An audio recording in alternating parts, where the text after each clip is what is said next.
Welcome back guys. AI के time में VPS hosting के बारे में काफी ज्यादा जो चर्चा है वो हो रही है। तो आज के इस वीडियो में वीपीएस होस्टिंग को काफी डिटेल में हम लोग समझने की कोशिश करेंगे। सबसे पहले वीपीएस होस्टिंग को समझने का जो सबसे बेसिक तरीका है उससे हम लोग समझेंगे, जिससे आपको वीपीएस होस्टिंग, शेयर्ड होस्टिंग और डेडिकेटेड होस्टिंग, जो तीन सबसे पॉपुलर टाइप ऑफ होस्टिंग्स है, इनमें डिफरेंस भी समझ में आ जाए। तो यही एग्जाम्पल हर कोई बताता है, वही एग्जाम्पल मैं आपको बताने वाला हूँ। आसान भाषा में समझाने की कोशिश करूंगा कि किस टाइप से तीनों चीजें एक दूसरे से अलग हैं। देखिए, शेयर्ड होस्टिंग अगर आपको समझना है तो सबसे पहले तो ये सबसे चीप होस्टिंग है in terms of price. Resource less hosting होती है, ये बहुत ज्यादा रिसोर्सेज में नहीं होती है, इसलिए आप बहुत बड़ी जो फाइल्स हैं वो यहां पर होस्ट नहीं कर सकते। आप बार बार जो है वो अगर HTTP रिक्वेस्ट जा रही है तो ये वाले सर्वर्स थोड़े से जो स्लो है वो हो जाते हैं। इससे नाम से पता चल रहा है शेयर्ड होस्टिंग। तो ये शेयर्ड होस्टिंग होती है। एग्जांपल के तौर पे अगर कोई बिल्डिंग है और इस बिल्डिंग के अंदर बहुत सारे डिफरेंट अपार्टमेंट्स हैं। अब अगर मैं रिसोर्सेज के पॉइंट ऑफ व्यू से बात करूं तो रिसोर्सेज हो सकती है आपकी इलेक्ट्रिसिटी, यहां पर हो गई आपकी पाइपलाइन, गैस पाइपलाइन हो गई, यहां पर हो गई आपकी वाटर पाइपलाइन। तो अगर आप ये माने कि ये डिफरेंट जो चीजें हैं, जो डिफरेंट रिसोर्सेज हैं, इस फ्लैट के बंदा भी इसी जो इलेक्ट्रिसिटी वाली रिसोर्स है उसको यूज करा है, ये बंदा भी इसी को यूज करा है, ये बंदा भी इसी को यूज करा है, तो क्या होगा कि अगर किसी रीजन की वजह से इस वाले फ्लैट के अंदर ज्यादा इलेक्ट्रिसिटी यूज हो रही है तो यहां पर वो कम यूज हो पाएगी।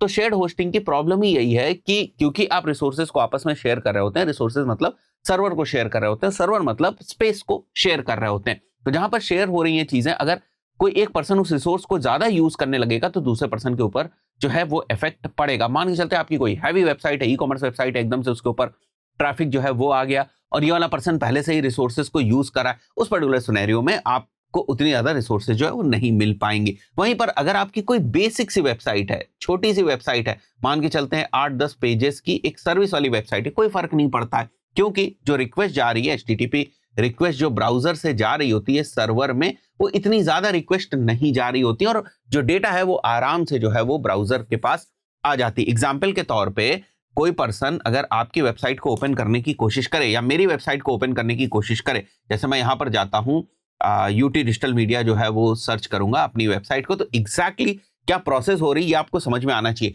तो जैसे ही हम लोग यहाँ पर utdigitalmedia.com जो है वो सर्च करते हैं और ये वाला पेज हमको यहाँ पर दिखाई देता है, तो ये पेज यहाँ पर क्यों आया? ये जो हमारा ब्राउजर है, जो क्रोम ब्राउजर है, जैसे आप अपना डोमेन यहाँ पर टाइप करते हो, ये क्रोम ब्राउजर हमारे होस्टिंग प्रोवाइडर को, जहां पर भी हमने होस्ट किया हुआ है, इस पर्टिकुलर सिनेरियो में हमने होस्टिंगर पे होस्ट किया हुआ है, तो जहां पर भी हमने होस्ट किया होगा इस वेबसाइट को, उस होम पेज की एक स्पेसिफिक जो है वो फाइल होगी, वहां पर एक HTTP रिक्वेस्ट जाती है सर्वर के पास कि भैया ये वाली फाइल जो है वो यहाँ पर लोड करनी है ब्राउजर में।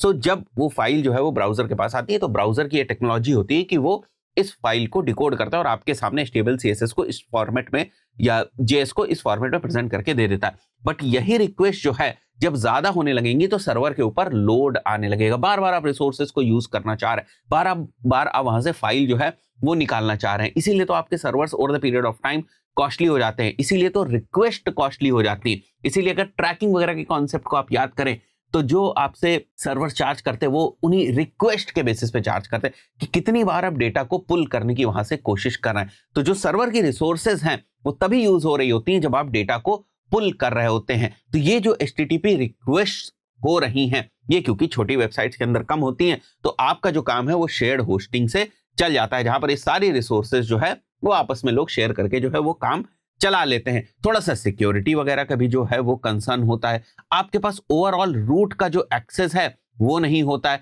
बहुत सारी एप्लीकेशंस वगैरह आप अपने अकॉर्डिंग जो है अगर इंस्टॉल करना चाहें तो यहां पर नहीं इंस्टॉल कर सकते, तो बहुत सारी लिमिटेशन जो है वो होती है। बट कोई पर्सन अगर अपनी नई वेबसाइट शुरू करता है या अपना नया ब्लॉग शुरू करता है जहां पर बहुत ज्यादा ट्रैफिक नहीं आ रहा होता है, पैसे भी उसको कम खर्च करने पड़ते हैं, तो उसके पॉइंट ऑफ व्यू से कोई दिक्कत की बात नहीं, शेयर्ड होस्टिंग से शुरुआत करी जा सकती है। इसके बाद जो डिफरेंट टाइप की होस्टिंग्स में सेकंड नंबर पे चीज आती है दैट इज बेसिकली VPS। अब VPS नाम से पता चल रहा है हमें, वर्चुअल प्राइवेट सर्वर। तो एक जो बड़ा सर्वर आपका होता है, एक जो बड़ा फिजिकल सर्वर होता है, इसी को different small other virtual private servers में जो है वो चेंज कर दिया जाता है। तो अब इसको आप ऐसे माने कि ये जो डिफरेंट अपार्टमेंट्स हैं, यहां पर क्या था, डिफरेंट अपार्टमेंट्स थे या फ्लैट्स थे और उन फ्लैट्स में जो है वो सेम रिसोर्सेज यूज हो रही थी, बट यहां पर हर अपार्टमेंट के पास अपनी अलग रिसोर्स है, अपनी अलग इलेक्ट्रिसिटी है, अपनी अलग जो है वो पाइपलाइन है, अपनी अलग जो है वो गैस पाइपलाइन है, वाटर पाइपलाइन है। तो बेसिकली अगर किसी भी सिनेरियो में इस वाले फ्लैट को ज्यादा रिसोर्सेज की जरूरत होती है, तो वो जो भी उसके पास असाइंड रिसोर्सेज हैं, एलोकेटेड रिसोर्सेज है, उनको आसानी से यूज कर सकता है। बहुत सारी स्पेसिफिक कॉन्फ़िगरेशंस वो कर सकता है, बिकॉज अब सारी रिसोर्सेज उसके कंट्रोल में है। एक वर्चुअल प्राइवेट सर्वर उसके पास है, तो सर्वर का कंट्रोल बेसिकली उसके पास है। यहां पर इस पूरे फिजिकल सर्वर का कंट्रोल नहीं है उसके पास, यहां पर तो है ही नहीं फिजिकल सर्वर का कंट्रोल।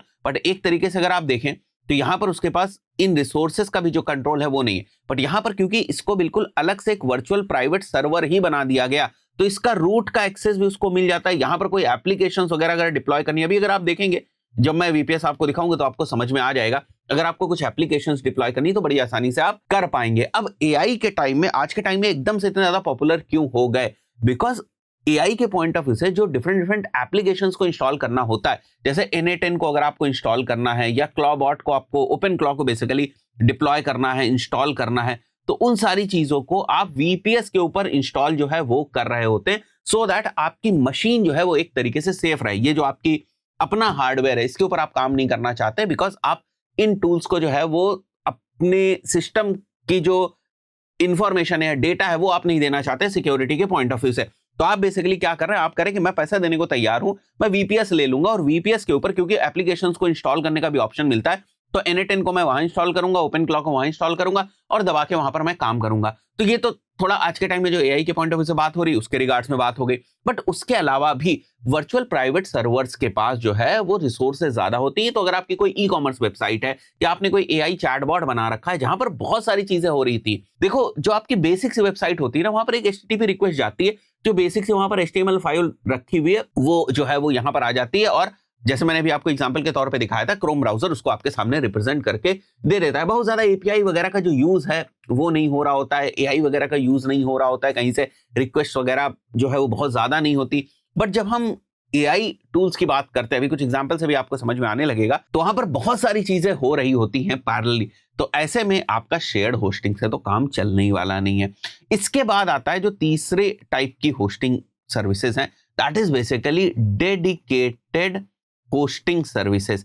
अब डेडिकेटेड होस्टिंग सर्विसेज जो हैं वो शेयर्ड होस्टिंग से तो बहुत महंगी ही हैं, साथ ही साथ वीपीएस से भी कहीं ज्यादा महंगी होती है, बिकॉज इसमें आपको डेडिकेटेड सर्वर जो है वो मिल जाते हैं। तो अगर आपका कोई बहुत बड़ा सॉफ्टवेयर है, उस पर्टिकुलर सिनेरियो में आपको डेडिकेटेड सर्वर्स की जरूरत पड़ती है। अदरवाइज अब बहुत सारे लोग जो है डेडिकेटेड सर्वर्स के ऊपर काम नहीं करते हैं, बिकॉज चीजें इंप्रूव होती जा रही हैं, सर्वर्स और अच्छे होते जा रहे हैं, सिक्योरिटी कंसर्न्स थोड़े से कम होते जा रहे हैं, इजी डिप्लॉयमेंट वगैरह आपके पास आ गया है, तो बहुत सारे लोग जो है वो वीपीएस के ऊपर ही रिलाई करते हैं। तो ये बेसिक सा डिफरेंस है वीपीएस में और आपके शेयर्ड होस्टिंग में और डेडिकेटेड होस्टिंग में। अगर मैं इसी एनालॉजी को एक्सप्लेन करने की कोशिश करूं, जो मैंने आपको अभी इलेक्ट्रिसिटी, गैस पाइपलाइन और वाटर पाइपलाइन के बारे में बताया, उस पॉइंट ऑफ व्यू से आप ये मान के चलें कि यहां पर पूरे का पूरा घर ही आपका है, ठीक है, पूरे का पूरा घर आपका है। आप कहीं पर भी अपने फ्लैट को बेसिकली शेयर नहीं कर रहे हैं। जैसे इस बिल्डिंग के अंदर मल्टीपल फ्लैट्स हैं, ठीक है, बट सब फ्लैट्स के पास अपनी इलेक्ट्रिसिटी, अपनी पाइपलाइन, अपनी गैस है।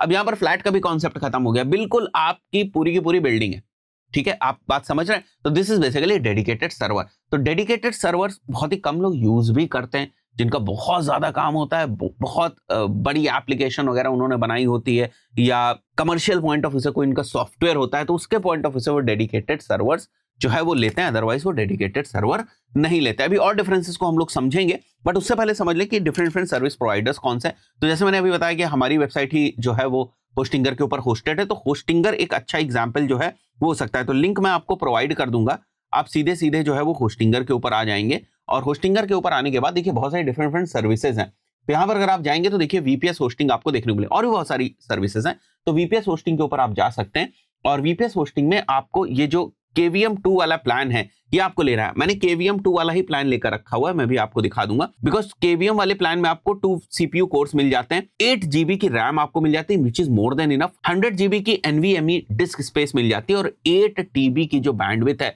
वो आपको मिल जाती है। तो सिंपली आप KVM 2 ले सकते हैं, और चाहे तो KVM 1 भी ले सकते हैं, but KVM 2 is good enough to run any kind of application.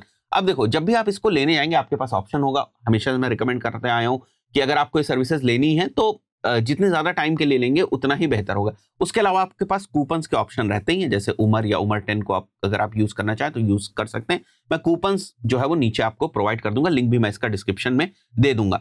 सो यहाँ पर जब आप कूपन लगाएंगे तो आपको जो मैक्सिमम डिस्काउंट है वो आपको मिल जाएगा। सर्वर की लोकेशन आप कोशिश करें कि आप इंडिया की ही लें, जिस भी कंट्री में है आप उसी कंट्री में कोशिश करनी चाहिए आपको अपना सर्वर लेना चाहिए। अब क्योंकि ये आपको वर्चुअल प्राइवेट सर्वर प्रोवाइड करके दे रहे हैं, कहने का मतलब एक तरीके से ये समझो एक हार्डवेयर प्रोवाइड करके दे रहे हैं, तो हार्डवेयर कैसे चलेगा, कुछ उसके ऊपर जो है वो ओएस चाहिए होगा ना, तो आप प्लेन ओएस यूज कर सकते हैं। प्लेन ओएस में जो सबसे कॉमन है वो क्या है, उबंटू। अब देखो इसको ऐसे समझो, जैसे ये एक लैपटॉप है, तो मैंने लैपटॉप तो ले लिया किसी से, ठीक है, बट अगर इसके अंदर ओएस नहीं होगा, मान के चलते इसके अंदर मैक ओएस है या विंडोज वाले लैपटॉप में विंडोज होता है, तो अगर ओएस नहीं होगा तो मैं बाकी की जो एप्लीकेशंस वगैरह है वो उसके ऊपर कैसे रन करूंगा, तो आपको ओएस की जरूरत होती है। तो आप प्लेन ओएस जो है वो यूज करना चाहें तो यूज कर सकते हैं। इसके अलावा अगर आप देखें ओएस विद पैनल अगर आप यूज करना चाहें वो कर सकते हैं। सी पैनल बहुत कॉमन है, कूलीफाई है एक, तो इनको अगर आप यूज करना चाहें ओएस विद पैनल वो भी आप कर सकते हैं। डॉकर एप्लीकेशन के थ्रू करना चाहें तो वो भी आप कर सकते हैं, जैसे आप देख रहे हैं ना NA10 और ओपन आप डॉकर एप्लीकेशंस के थ्रू कर सकते हैं। और भी बहुत सारे डिफरेंट एप्लीकेशंस का ऑप्शन है। मतलब मैंने क्या कहा कि मैंने एक सर्वर ले लिया है, अब उस सर्वर के ऊपर अगर मैं वर्डप्रेस को डिप्लॉय करना चाहूं तो मैं वर्डप्रेस वहां पर इंस्टॉल कर सकता हूं, NA10 करना चाहूं तो वो NA10 कर सकता हूं। तो मेरे पास डिफरेंट ऑप्शंस है। तो यहीं से आप अपना कूपन वगैरह कोड जो है वो लगाकर, जैसे मैं यहां पर लगा देता हूं, कूपन वगैरह कोड अगर लगाकर आप आगे बढ़ेंगे, जैसे मैं यहां पर प्लेन ओएस सेलेक्ट कर लेता हूं। अच्छा, प्लेन ओएस सेलेक्ट करने के बाद भी आपके पास ऑप्शन रहता है कि आप एप्लीकेशंस वगैरह अगर उसके ऊपर इंस्टॉल करना चाहें तो वो आप कर सकते हैं। जैसे मैंने उबंटू सेलेक्ट कर लिया, ठीक है। अब उबंटू में आपको 24 LTS जो है वो बेसिकली सेलेक्ट करना है। तो LTS is basically long term support which is a good thing. थोड़ा सा एक वर्जन पीछे जनरली लोग सेलेक्ट करते हैं, आप भी वही करिएगा, बिकॉज जो नए वर्जन होते हैं वो उतने स्टेबलाइज नहीं होते हैं। तो आप एक वर्जन पीछे अगर आप करना चाहें तो कर सकते हैं। देखिए यहाँ पर लिखा हुआ है Ubuntu is a computer operating system based on the Linux distribution and distributed as free and open source software. Linux free है, ओपन सोर्स है, आप सभी को पता है। Using its own desktop environment, Ubuntu is designed primarily for use on personal computers, although a server edition also exist, that is what you are going to use over here. तो आप confirm के ऊपर click करेंगे अगर आपको Ubuntu के साथ जाना है। यहाँ पर मैं कंटिन्यू करूंगा। अगर हम नॉर्मल भी VPS की सर्विस ले लेंगे केवल, और मान के चलते हैं कि अभी आपने यहाँ पर उबंटू नहीं इंस्टॉल किया, फिर भी आपके पास ऑप्शन आएगा बैकएंड में, आप उसको इंस्टॉल कर सकते हैं। तो यहाँ पर जाने के बाद आप बिलिंग डिटेल्स वगैरह मेंशन कर सकते हैं, जैसे यहाँ पर आपके पेमेंट रिलेटेड डिटेल्स आ गए, अपना कूपन कोड जो मैंने बताया वो डाल देंगे। उसके बाद UPI का ऑप्शन सबसे आसान होता है, तो आप यहाँ पर UPI जो है वो मेंशन कर देंगे, ठीक है। तरीके से आप अपना UPI मेंशन कर देंगे। और यहाँ पर देखिए एक ऑटो पे मैंडेट आपको दिख रहा होगा, जो इससे कहीं ज्यादा होगा। वो केवल इसलिए दिखता है क्योंकि आप अप्रूव कर रहे होते हैं जो अकॉर्डिंग टू RBI की गाइडलाइंस है कि भाई इतना मैक्सिमम पेमेंट जो है वो रेन्युअल के टाइम जो है वो जा सकता है। इट्स जस्ट ऑटो पे मैंडेट, बट आपको अमाउंट नहीं देना होता है, इतना अमाउंट आपको इतना ही देना होता है जितना आप यहाँ पर दे रहे हैं। मैं कंटिन्यू करूंगा, अप्रूव ऑन UPI करूंगा। तो जब आप पेमेंट इसका कर देंगे, so that you will get the access of Hostinger backend, और वहीं से आप ये VPS इंटायरली कंट्रोल कर सकते हैं। मैं दिखा देता हूं आपको। तो देखिए यहाँ मैं होस्टिंगर के बैकएंड में आ चुका हूं, और यहाँ नीचे देखिए डेव टूल्स आपको दिख रहा है, यहाँ पर आपको VPS दिख रहा होगा। सो यहाँ पर अगर आप देखो तो मेरे पास एक KVM2 की जो मशीन है वो आपको यहाँ पर दिख रही होगी। डॉकर जो है वो यहाँ पर इंस्टॉल है। अगर मैं गेट VPS के ऊपर क्लिक करूं तो मैं KVM VPS यहाँ पर सेलेक्ट कर सकता हूं, और मैं यहाँ से सेलेक्ट कर सकता हूं। जैसे नेक्स्ट के ऊपर क्लिक किया और फिर से देखो मेरे को पूरे का पूरा जो ऑप्शन है वो यहाँ पर देखने को मिल रहा है। तो मैं यहीं से भी जो है वो इंस्टॉल कर सकता हूँ सारी चीजें, और एप्लीकेशंस वगैरह जो भी मुझे इंस्टॉल करनी है वो हम लोग कर सकते हैं। यहाँ पर मैनेज अगर आप देखो तो मैनेज के ऊपर आप जाएंगे तो this basically your VPS which is built on Ubuntu as of now. तो मैंने ओपन क्लॉइस के ऊपर पहले इंस्टॉल कर रखा है। सारी चीजें आपको दिखने को मिलेंगी। यहाँ पर आपको अपना रूट एक्सेस देखने को मिलेगा, डॉकर मैनेजर देखने को मिल रहा है, और एक ब्राउजर में ही बिल्ट इन टर्मिनल आपको देखने को मिलता है, सो दैट अपने सर्वर को यहीं से कॉन्फ़िगर वगैरह अगर आप करना चाहें तो कर सकते हैं। तो बहुत सारे डिफरेंट कमांड्स होते हैं, उसके लिए एक अलग ट्यूटोरियल की जरूरत होगी, तो मैं ले आऊंगा कि किस टाइप से इसके अंदर जो बहुत सारी चीजें हैं वो काम करती, कैसे इसको कॉन्फ़िगर वगैरह करने की आपको जरूरत होती है। बट बाकी सारी जो सेटिंग्स हैं रिलेटेड टू VPS वो आपको यहाँ पर देखने को मिल जाती हैं। तो यहीं पर आप जो है वो अपनी वर्डप्रेस वगैरह की एप्लीकेशंस अगर आप डिप्लॉय करना चाहें तो वो कर सकते हैं। उडू अगर आप डिप्लॉय करना चाहें वो कर सकते हैं। तो बहुत सारे मैजेंटो, डेस्कटॉप रिमोट है, विंडमिल है, VS कोड है, you can do a lot of things over here. That is why VPS is getting a lot of popularity these days, और कोई रीजन नहीं इतनी ज्यादा पॉपुलैरिटी का। कुछ और चीजें VPS से रिलेटेड मैं समझा देता हूं आपको। सो एक बेसिक सी PPT भी हम लोगों ने बनाई हुई थी। तो अगर आप कॉस्ट देखेंगे तो VPS की कॉस्ट जो डेडिकेटेड सर्वर्स होते हैं उससे काफी कम आती। नीचे अगर हम लोग आए, अगर आपकी कोई ई कॉमर्स वेबसाइट है शेयर्ड होस्टिंग पे चल रही तो डेफिनेटली ट्रैफिक आने पर वो जो है वो क्रैश होगी। अगर आप मिटार्स हैवीली रन कर रहे हैं तो क्रैश होगी, बट वीपीएस के ऊपर बड़ी स्मूथली जो है वो रन कर सकती। जो मैंने अभी आपको बताया था कंट्रोल एंड कस्टमाइजेशन का, on VPS you basically get admin access root SSH आपको मिल जाता है, जिसके बेसिस पे you can install any type of software which you want, configure the server the way you want, you can run custom scripts and application. तो जैसे for example जब आप एआई के ऊपर काम करते हैं तो एआई के थ्रू अगर आपने कोई एप्लीकेशंस बनाई है तो हो सकता है आप बैकएंड के लिए node.js को यूज कर रहे हो, फ्रंट एंड के लिए दूसरी चीजों को यूज कर रहे हो, डेटाबेस आप MongoDB पे कर रहे हो, ठीक है, जो बहुत सारी आप वाइब कोडिंग करके भी बहुत सारी एआई बेस्ड एप्लीकेशंस वगैरह बनाते हैं, वेब एप्स वगैरह बनाते हैं, उनकी टेक्नोलॉजी जो है वो कुछ इसी तरीके की होती है। जैसे आप देख सकते हैं, if you are building an AI powered chatbot for your course platform like you did with Profit IQ, you did install these things, right? तो ये सारी चीजें VPS के ऊपर आप आसानी से कर सकते हैं, किसी और के सर्वर की आपको जरूरत नहीं है। वहीं यहाँ पर लिखा हुआ है, it is becoming very popular in AI era just because AI needs control and resources and VPS can provide that.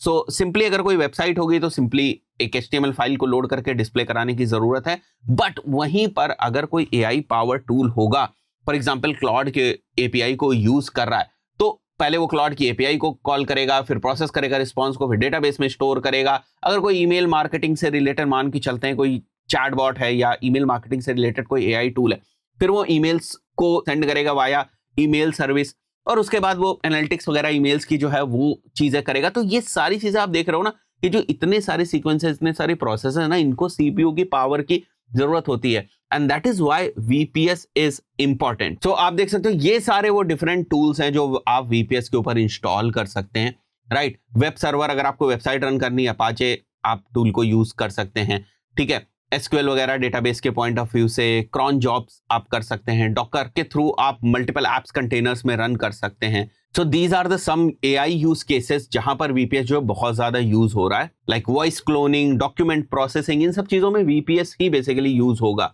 So this was all about VPS। I think so बहुत सारी चीजें आपको समझ में आई होंगी। इस पर्टिकुलर वीडियो में इतना ही, मिलते हैं नेक्स्ट वीडियो में। Till then, good bye.